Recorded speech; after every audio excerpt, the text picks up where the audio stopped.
it is produced by the choroid plexus in each of the ventricles. It moves from the ventricles essentially down through the spinal cord and also back up around the brain, all the brain, outer part of the brain, under the within the subarachnoid space. And then eventually, when it fully circulates around the brain, it gets pumped back into circulation through the arachnoid granulation. One of the physical functions of this CSF, within the brain case, inside the dura mater, is to provide neutral buoyancy to the brain, because it's not hard like this. It's like it's cold like oatmeal. or something? Yeah, I mean it's mushy. Okay, and so if you didn't have this, then your brain would crush against the skull by its own weight, because it weighs 3.3 pounds, roughly. Okay? So you got to have this. It's really, and that's why concussions, whiplash, big problem. We're going to come back to that later. Did I get everything? Did I miss anything, you guys? I'm sure that was all of it. Yep, I'm sure you got it all. Okay. So, I got it here. I'll post it on I've already YouTube for you. got everything memorized. What was the fornix? oh, the fornix. See, I did miss something. Aha. Nice Okay. work. Good one. And I don't remember the arbor. Arborvitae. That's a tree. That's the tree of life. Oh, that's the tree? Tree of life. Got Okay, it. that's Tree fun. of life. So the fornix, that's a good one, Okay. because that's, in fact, I'm going to get one where it's nice and open here. That'd So be this one, basically where we had the lateral ventricle on this guy right here. Yep.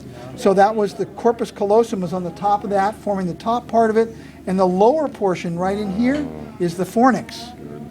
So it kind of goes around. You say, well, it looks like it's the same thing. That was the white, So so this- it's the lower white The part? lower white, yeah. Okay. And that's the fornix, and you say, well, what's that part of? And that's part of the limbic system. So that the limbic I system, said the Olympic. I'm like, what? the limbic system. So which is part of your emotional brain. Okay. Okay. So this fornix area basically is ultimately connected to things like the amygdala and so on. Okay. Did we miss anything else? No, I think that was it. Okay. So, what I provided down here on the bottom of page 3 is a couple of mnemonic aids to remember the major, modalities of the cranial nerves, okay? And just keep in mind that the top one, which is the one I viewed, where it says a Finn in German, viewed a hawk, the A stands for auditory nerve. Well, oftentimes they don't call it the auditory nerve anymore. Instead, they call it the vestibulocochlear nerve, which is more of a mouthful. And we'll see why later. But so if you want to use that one, then you use the lower one, which is OOO, to touch and feel very good vegetables. So the very V for very good vegetables stands for vestibulocochlear.